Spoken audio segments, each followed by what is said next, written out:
Welcome to the workshops. Our first workshop this fall. Also our first workshop virtually, so it's hopefully we don't stagger for too long. But today we'll be covering Git. Um, I don't know how many of you are familiar with Git, but Git is probably one of the most used tools in the industry, which you don't really learn about as a student until you become a junior or a senior. But it's really important in the industry, and you'll see why. So first of all, what is Git? Git is just a version control system. So basically, imagine it's like Google Docs, but for storing code. And like on Google Docs, you can see last edit was made 3 seconds ago by this person, and when you click on it, you get a version history. That's pretty much a really good explanation of what version control is, but in code, it's way more granular and way better. So what are some good reasons why we should use version control? So well, mainly you can use it for tracking development. Like whenever you're coding, let's say I'm taking this class and I was supposed to code this really long, almost 400 lines worth of code for that class, and I messed up somewhere. Now to go back, I would have to delete all of this code and start over. Versus with Git or any version control system, I can easily create different versions of code that I know works, and then I can jump back and forth if I made mistakes. So there's a lot of things with Git that you can also do where like you can create branches, and we will get into that. But essentially it is a way where you can avoid making mistakes and avoid going back a lot versus when you're coding something new or trying something out. Also, it makes it easier for other developers to see what your progress is. So let's say you're working in a team and you have 5 different members in the team. Now, let's say you worked on something that no one else in your team has time to read your code and understand. You can just write a Git comment saying that, hey, this is what I worked on. These files are related to XYZ thing, and that should help you with mostly everything in terms of Git. And the cons, there are a few cons. It's hard to learn. That's why we are taking it as a first workshop, because it's so important and hard to learn. You need some time with it so that you understand it properly. But that's the only con. There's too much good stuff for a simple thing as version control than just it being hard to learn. Jonathan, next slide. Yeah, so why are we choosing Git? If you were here in 2004, you would probably do Apache Subversion. But Git is just so much easier. As you can see, like over the period of time, it has grown. And Git was probably one of the first open source tools made for open source systems. It was made by the same guy who made Linux, Linus Torvalds. And it was actually made by him for maintaining Linux, because people sent him these huge files that he had really hard time tracking what was changed. So he made Git, where you can easily see what changes were there, which versions were changed, what was the minor things that was changed. And it's really easy with Git to just understand what's happening with code in general. And that's why it's been growing as you can see in the timeline. Yeah, so as I said, it's really not that easy. So if you're lost anytime in this workshop, let us know and we'll cover it again. This is one of the things that if you understand, it will stay with you forever. If you don't, that will also stay with you forever. So please make sure that you let us know if you don't understand anything at any point. All righty. Hello, everyone. We're going to go over just a few simple Git commands. These are really the essentials that Git is built upon. So these are pretty crucial for you to learn and understand as you're getting better with version control. I will preface this in saying that all of these commands will have the word Git in front of it and then spaced in the command.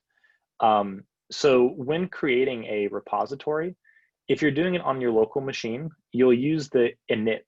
And all that does is just, it'll tell your computer that this folder with all your files needs to start getting tracked. And so from then on forward, all the changes you make within that directory will then start to get tracked. When you want to start saving that, we move into a few other commands. The next one is add. So before we can save and snapshot any of these changes, we need to figure out what files we want to add to this save. So when you're using this add command, you'll normally say git add and then a file name. And that'll basically tell your computer that any changes I've made to this file, you're gonna prepare it for my commit. Commit being the next one, is basically a snapshot of your changes. A commit is like hitting the save button on a Word document. It'll save all the changes you made from the last time. And the cool thing about commits is that they are forever recorded. So if you want to go back into the past and go to a commit that was made 2 months ago, just someone hit the save button 2 months ago, you're able to go and see what those files look like at that time.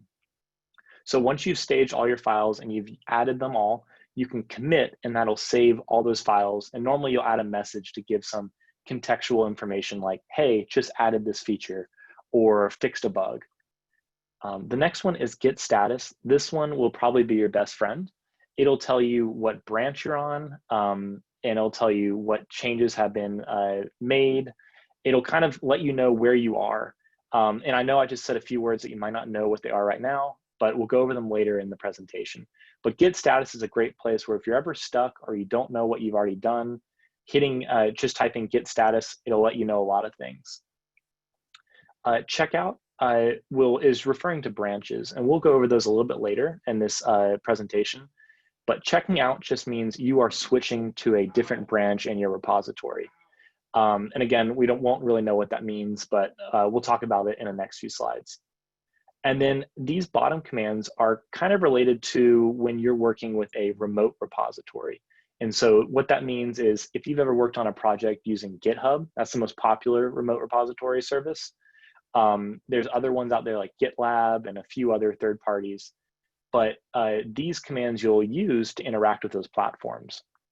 So the way this works is you'll have a version of your code out on the internet, and you'll have a version of code on your machine. And when you make changes on one or the other, the two will become out of date with each other. So the very first command is git clone. And all that does is, let's say you have a project on GitHub and you want to put it on your computer, you'll do git clone, and then they normally provide you with a URL that you'll use to clone down the repository. And so all that means is that you've downloaded the project to your computer and it's all hooked up so you can communicate with GitHub or whatever you're using for your remote repository.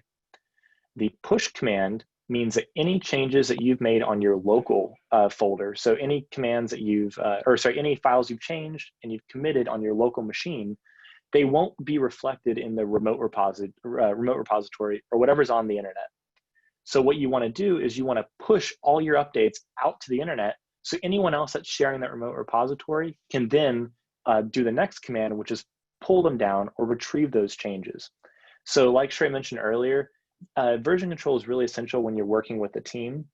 So when you're working solo, it doesn't quite make sense why you would want to keep your code up to date and to be doing these commits because you're just working on a one-man team. But when you're working with a project with 8 different people, some people may finish their features and they might be useful for you. So you might want to pull in some of their code later. And so these are just really helpful when wanting to update the existing code, but also pull down new code. And again, we'll go over these a little bit later, more in depth, but I just want to give you a little brief introduction to these. Can we go to the next slide?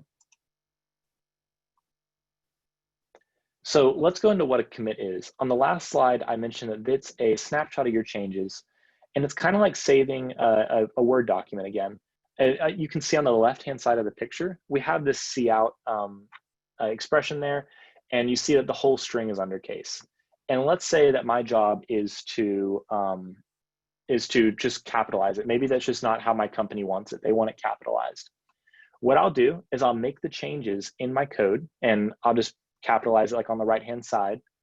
But then how do I get all the changes I made to be submitted to the rest of the group so they don't have an out-of-date version as well? And what we're going to do is commit those changes or save them. So when we save these changes, we basically create a new snapshot of what our code looked like at that time. So the left and right-hand side of the picture can be basically 2 different commits. One is a snapshot in time when that error message was all lowercase, and one is a snapshot in time of when that was all uppercase. And so obviously the right one will be the newer one. And so whenever we want to do any more complex Git stuff with it, we can now use that newer code instead of having that older code available to us. Can we go to the next slide? So we talked a lot about what repositories are. And so like the first bullet says, it's a set of files and folders that are being tracked by Git. And all that means is Git is looking to see if any changes have been made to a file or a folder. So that could be a new file being created, a file being deleted, or maybe it's a file that you changed a line or two of code in. And it'll look for those specific changes and it'll tell you, hey, you know, these folders or files are in a folder that I'm tracking and you made some changes to it. So what do you want to do with that? Do you want to commit it? Do you want to push it out? What do you want to do with that? So there's two different types of repositories though. And we talked about this a little bit earlier with the remote repositories. A local repository is a project that you have on your computer. And so whenever you make changes and you commit, you'll be committing to your local repository. A remote repository is normally hosted on a server such as GitHub, and that is normally used when you're collaborating with others. So when you're collaborating with others, you don't want all the code for your project on one person's computer. That does not make any sense really, because what if that computer, the hard drive goes bad? You lose the whole project. And so a remote repository makes more sense in the way that everyone can have a copy of it in a local repository, and you can submit changes to the remote repository. So you can kind of think of this as the remote is like the big brain, then you have a bunch of little minions underneath, and those are all your coders. And when a coder makes a change, they change the brain, and then all the different coders, all the other ones that are on the team can then download those changes and incorporate them in their version of the code. And then I think we're gonna go to another slide about branches. Yeah. So another, and I think this is the last feature of Git we're talking about tonight, are branches. And branches are a way of segregating your code for different purposes. In the industry, we use it a lot for features. You'll learn a lot of different types of development. A big one is Agile, but you'll learn about others such as Waterfall, and a few other names that I can't quite remember right now. But these are just different ways that companies go about creating software. And so in an Agile methodology, you'll have a different way of branching than you will in a waterfall per se. But we're just gonna go over just really simply what is a branch. A branch is gonna be a split off of your code. As you can see, we have a purple branch and a green branch, with the blue being our master branch. And the master is gonna be where all your stable stuff is. That's gonna be your trunk of the tree. But then when you wanna, let's say, create one little feature, you'll create a branch, and that'll take whatever code it's being branched off of, and it will create its own like history. So let me preface, I'm sorry I did not say this earlier. Each circle in this picture is a commit. And so remember when we talked about that earlier, it's a snapshot of our changes. So that first blue is just it's all your code in a certain place and time. So let's say this was Tuesday's code, and Wednesday you need to work on a feature. You'll branch off of Tuesday's code and begin to work on a feature. Let's say you're adding, or you're fixing that error message, that cout. Let's say some other coders are making some changes though, and they don't really want to affect what you're doing. They'll continue on that blue branch, and you see there's 2 more dots. Let's say they commit 2 more times. Those again are snapshots of all the changes they've made. So let's say they made one in the morning and then one in the afternoon, and that's just going to be the code that they did in the morning and the code in the afternoon. But the code in the purple branch, this is key, is unaffected. The second and the third blue dot do not change what happens in the purple dot, because the only thing that happened before the purple dot was the very beginning, that blue dot. So it's a way of segregating this code, so any changes that are made in this blue branch don't affect the purple branch. And there's ways of combining branches that we can talk about a little bit later, but this is just a simple way of like not affecting everyone at once. So let me go into an example of this. With branches, you see how that we have a green branch as well for a big feature. When we're working on a little feature, what if we create code and it's really cruddy? And we have a bunch of errors and someone needs to work on a new feature. they don't want to work with my code because it has all these errors. They can't compile it. It's just not going to work. So it makes sense to have stable working code in this trunk or this master and be able to split off it when you want to create a new feature. And once it's stable and it works, you can put it back in that trunk or back in the master branch. So when other people want to branch off later, they have your changes you made. So that's really the importance of branches. And there's a ton of stuff you can go into about it, but that's just kind of a simple explanation of what they are. I think we're gonna go into slide 9. Jonathan, are you taking this over now? Yeah, I am. Okay. Okay. So here's a little kind of visualization of the process of how this whole workflow would go. And this is kind of a generic, some people would call it a Git flow here. One thing to keep in mind is there's a lot of extra stuff here that you don't really need to know. We just kind of wanted to give you an introduction of how this process would work, from getting from your local project or your local files and pushing it up to your repository. So as we went over earlier, right, the first step is once you have your files, you want to first add it. And then once you have the files specified that you want to add, you're going to commit those, and that's going to commit them to your local repository, which is only on your computer. And then if you want to push it up to, let's say, a remote repository like GitHub or Bitbucket, you would use the command git push, and then anything that was in that specific commit is then going to be on remote repository, and everyone who has access to your remote repository can then pull those back down into their local project as well. So that's just the overall flow. And what we want to do now before we get into a code demo is show you another visualization tool here. So let me open this up. I will also leave that link in the chat. I would highly suggest you check that out sometime after the workshop, because it will really help you master Git in terms of just understanding where you are in the tree structure and stuff. So it'll just be helpful. I'll leave the link and you'll see why it'll be helpful. Okay, cool. Yeah, thanks, Trey. So this is the visualization tool that we're going to go over. And what it does is it really simplifies down how the commit timeline looks. And it lets you play around with different scenarios, kind of different branching strategies, how pushing to a remote repository kind of looks like. So we're going to run through a few of the commands that we went through earlier in the presentation. But as you can see here, this bar on the left here, let me know if any of it's cut off at any time or something like that. But this bar on the left here is kind of your terminal. And then this space here is going to be your commit timeline. So you can see here, we have these two boxes here.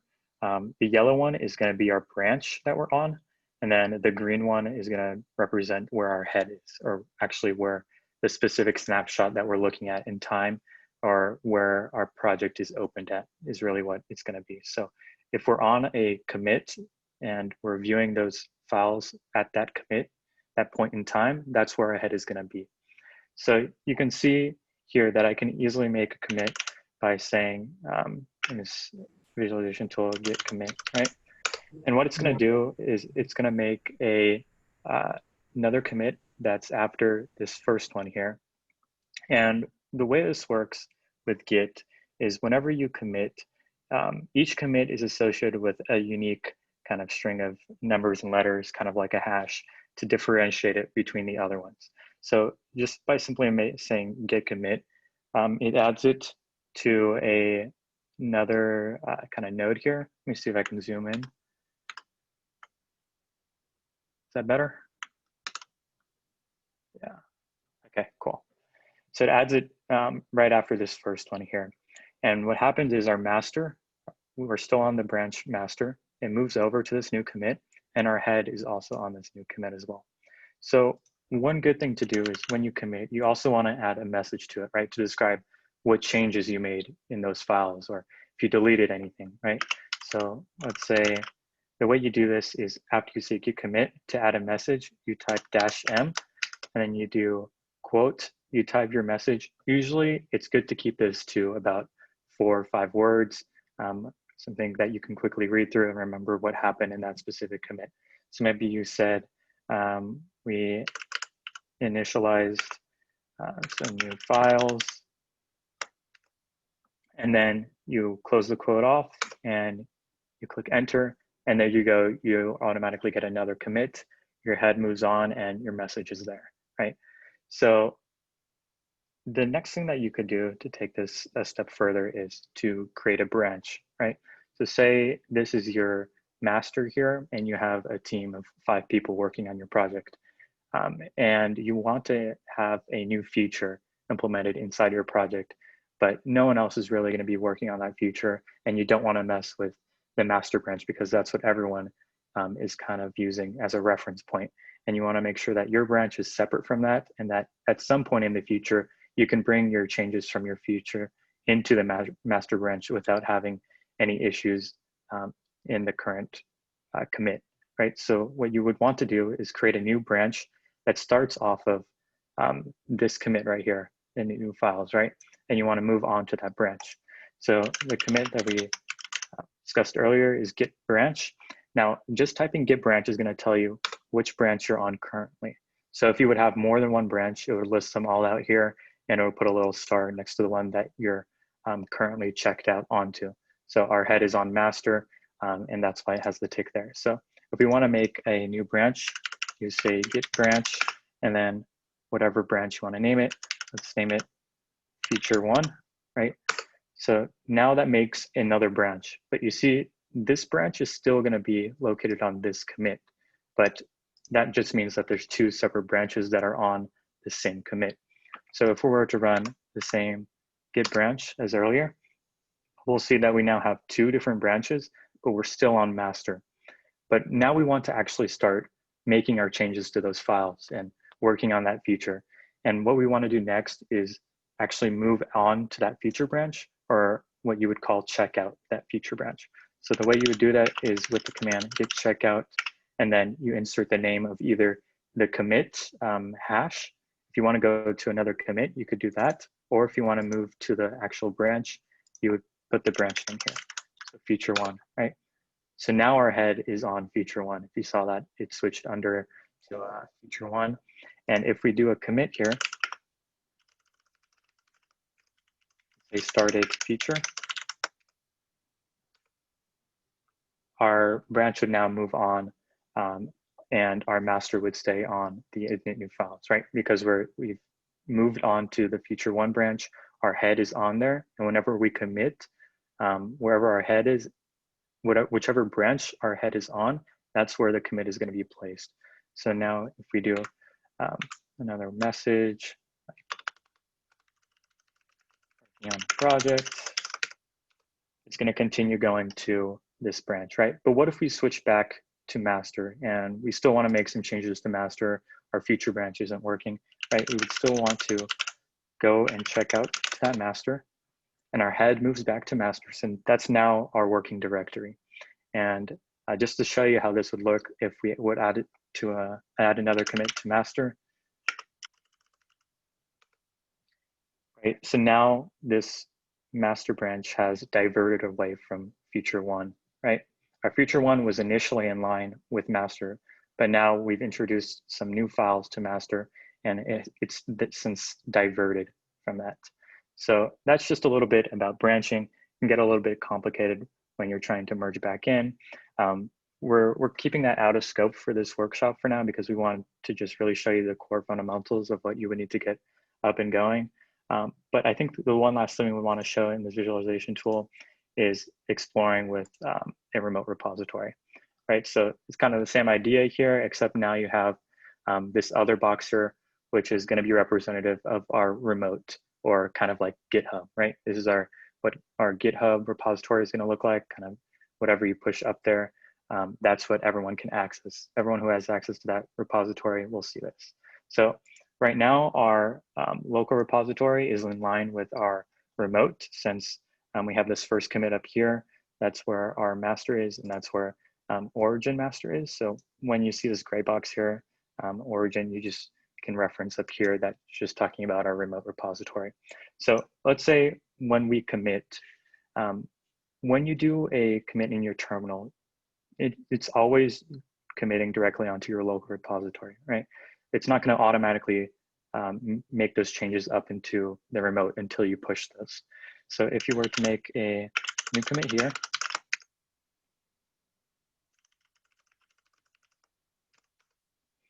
it would update your commit on your local branch, move your head over to master, and you can see here that the origin is still on that first commit because it hasn't received those changes.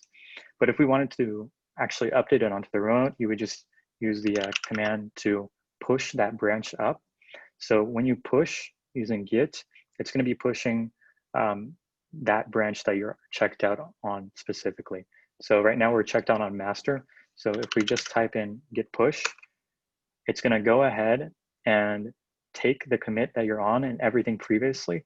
If you have some commits before this second commit, it's going to take those, push it up to your remote and make sure that the remote is in line with this. So you can see that our origin moved to the second commit, and then our master and master for the remote and then master for the local are on the same commit. And yeah, that's pretty much the basis of this visualization tool. It's really helpful in kind of understanding how everything works. And yeah, I think we'll just move straight on into our code demo. So let me stop sharing so I can share my whole screen.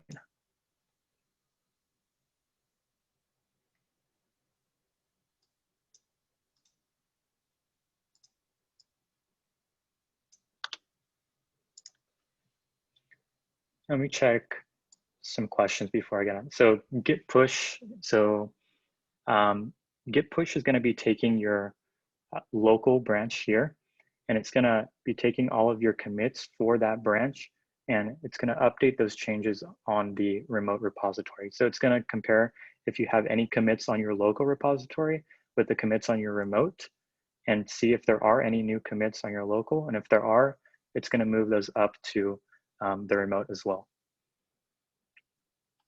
So yeah, if there's any other questions, feel free to ask in the chat and I'll try to answer as you go. Cool. So let me share.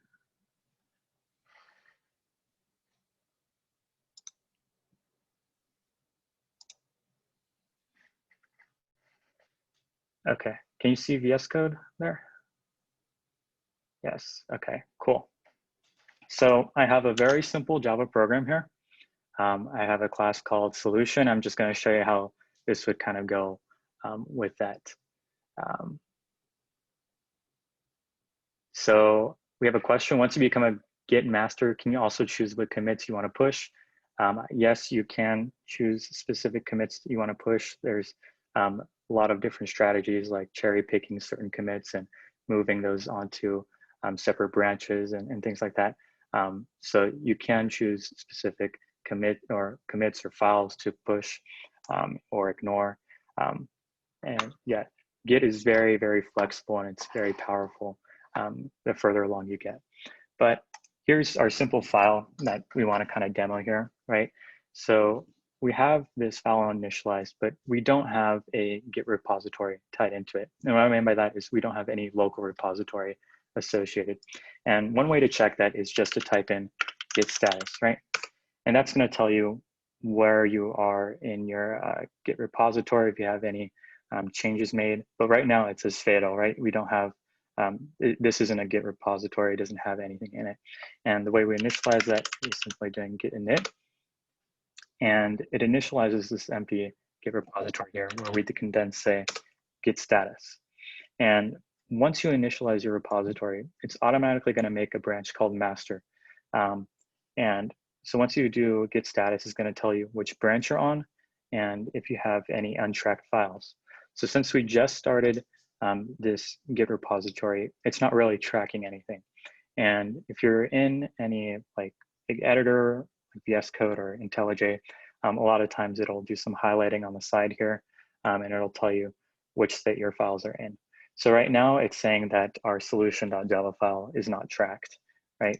But we want to be able to track this file and its changes. So before we make any other change to this file, I want to go ahead and commit its current state because I've initialized the current file. Before I do any work and maybe make any mistakes in the future, I just want to make sure that I have this base file committed and maybe even pushed to a remote repository, right? So to do that, first I say git add, and I can say git add that specific file, or I can do git add dot, which means git add all, and that's going to add all of the untracked files that it lists out here and put it into staging, which means it's going to be the next step up, ready to be committed, right? So if you do git add all, it's going to add those files. You can do git status again, and now it says we have a new file, solution.java. So what does it really mean that Git says it has a new file? Well, before this, Git wasn't aware that solution.java was in any kind of a history, right? Or it wasn't ever committed, it wasn't ever tracked. So now that it's tracked, it's saying that a new file is being introduced into the local repository. And even if this file existed for a while, maybe it wasn't tracked for a while, once we add that file for the first time, it's going to say, you know, we have this new file and it's ready to be committed. And so the next thing that we can do is you can write our commit message. So we can say git commit -m, just like we did in that tool. We can say made solution file. And I mistyped there.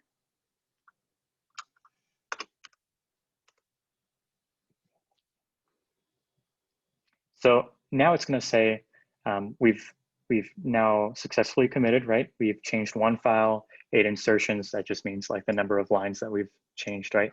And since this file is brand new, it's going to say all of this is new. It's never seen these 8 lines of code before.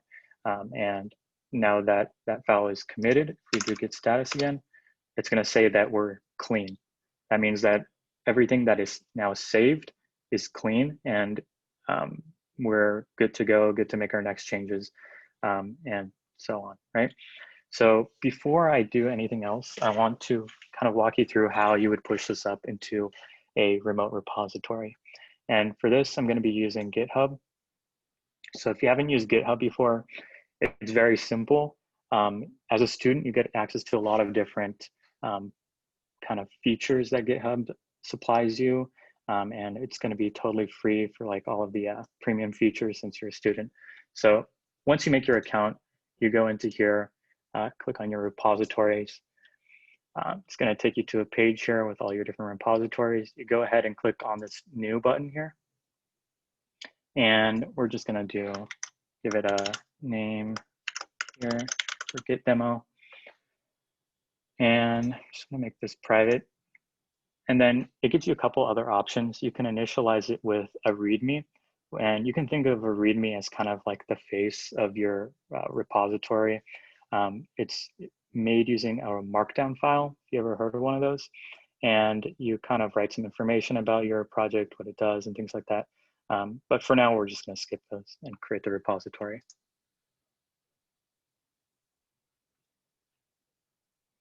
Okay.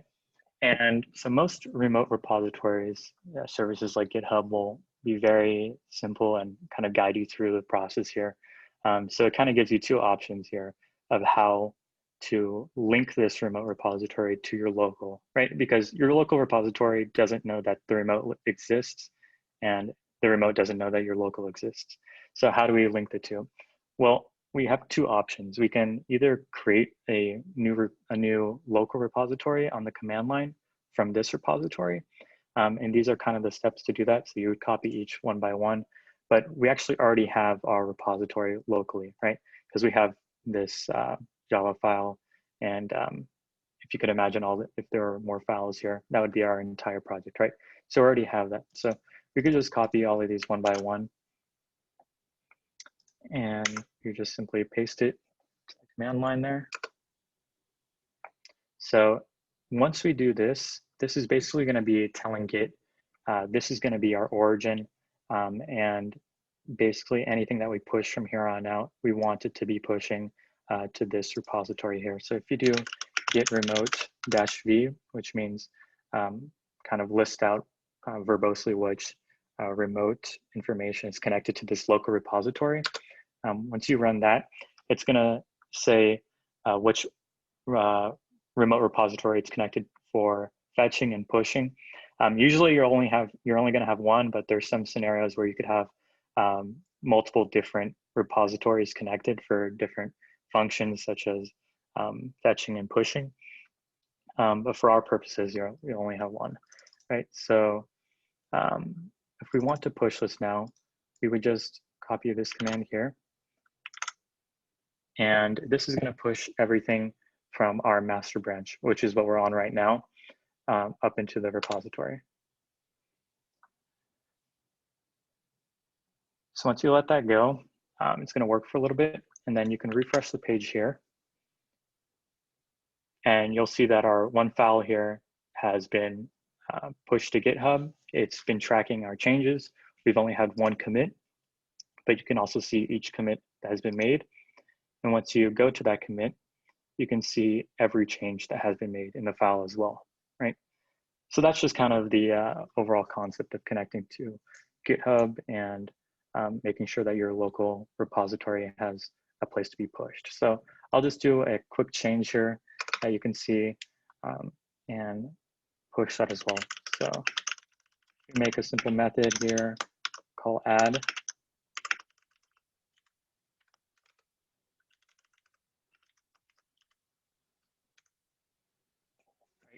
So right now, if we do git status, it's going to say our branch is clean, right? But we've made changes here, and you can see in this green we've made changes. But these changes are what VS Code is actually sensing. But what we want to be able to do is actually make sure that Git is receiving those changes. And the reason Git isn't sensing those right now is because we actually haven't saved the file here. So once we save the file, we can do git status. And then Git is going to read through our files again and see if there's been any changes. And it sees that the solution.java file has been changed again. And we can go through our process again, right? And say git add all, another git status. It's been added and it's ready to be committed. So now we can do a git commit.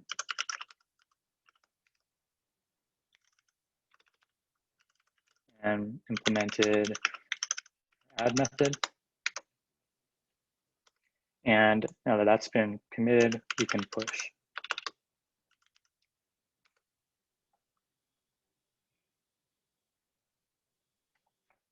And we can go back here one more time. And we see that our latest commit, which was 16 seconds ago, was pushed. And we can go to our history one more time. And we see that that new commit there was added. And just those specific changes are being shown here, right? We only introduced these 4 lines of code here, which was our add method. And this specific commit tracks that change. So yeah, that's pretty much the basis of local repositories and remote repositories. And I think from there, I'll stop for a minute to see if there's any questions, or you can feel free to speak up if you have any questions as well.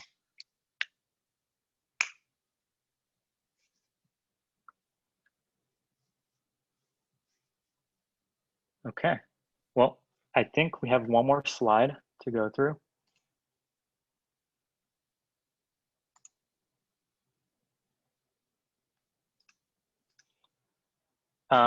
So here are a few more terms that you might hear as you're working through a project with some with a few extra people, or once you get to bigger and larger projects. So a pull request is basically a request to merge another branch into a different branch, right? So if I'm working on my feature branch and I want that, if I'm done with the feature branch and I want that now to be introduced into the master branch so that everyone has access to it and that it's up to date, right? I'm gonna be wanting to submit a pull request or a PR for short. So that's gonna be able to make sure that all your changes from one branch are gonna be able to be introduced into the other. And a lot of times when this happens, or when you're trying to submit a pull request, they want to make sure there aren't any merge conflicts. And that means once you submit your pull request, you have to make sure that your branch that you want to merge into the master branch doesn't have any conflicts with it, right? Because the master branch might have been updated before you're done with your feature branch, or as you're working on your feature branch. So once you submit that pull request, you have to make sure there aren't any conflicts in that it's able to merge successfully. And we went through this a little bit about staging changes, and that's basically preparing a file for commit. So when we changed that solution.java file, that file wasn't in the staging area. So once we did git add, then it moved into staging and it was ready for commit. And then we talked a little bit about tracked and untracked files. Git can watch specific files, or you can specify specific files for it to ignore.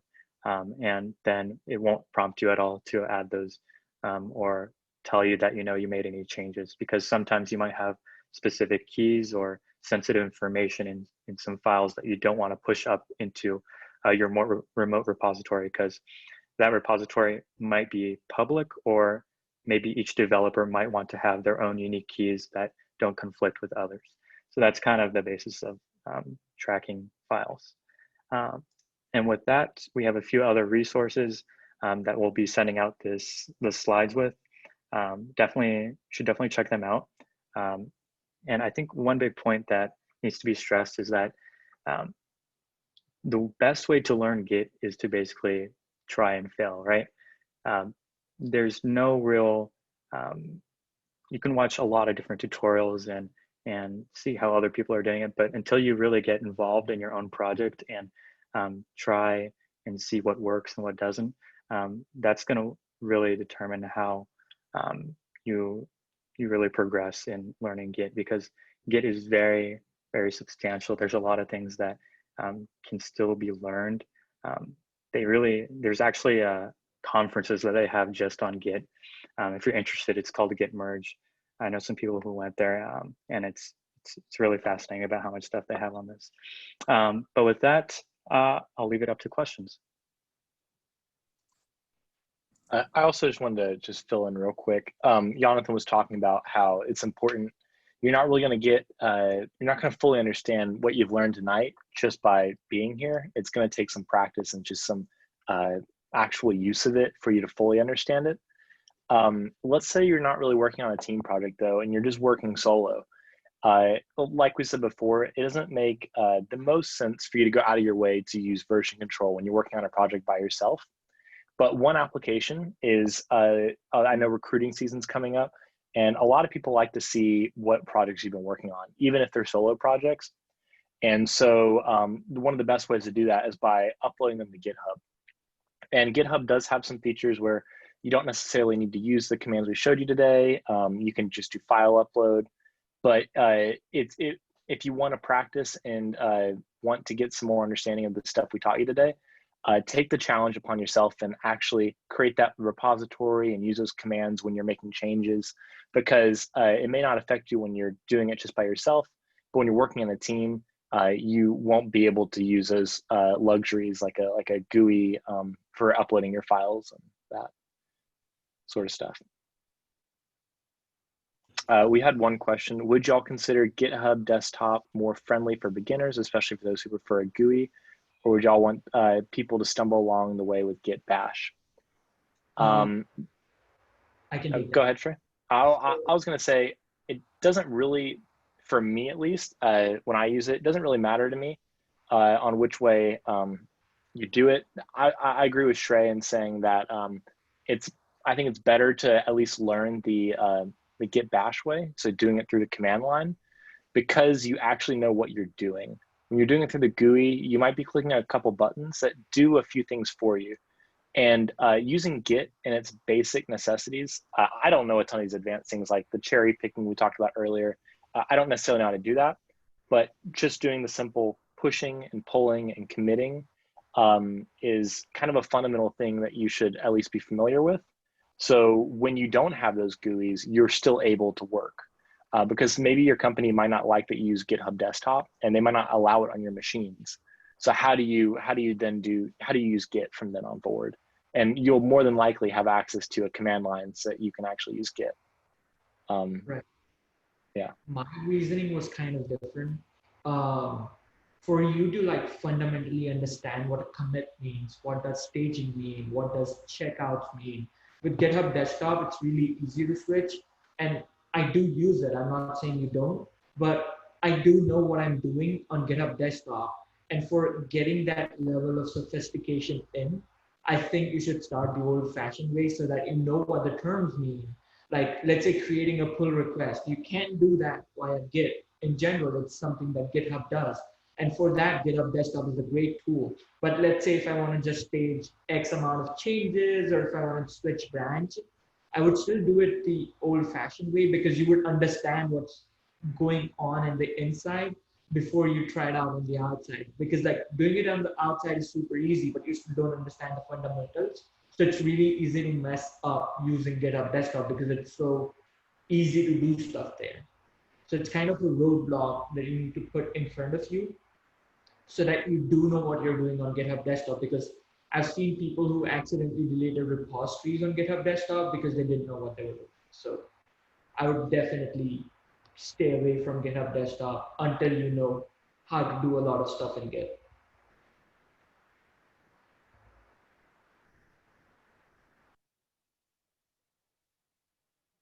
And if there's no other questions, I just want to thank you guys all for coming out tonight. Once again, the resources and slides and recordings will all be posted in our Discord. Here's a link, by the way, if you haven't joined yet. And we'll be seeing you guys next week when General Motors is going to be coming to talk. Thanks, everyone.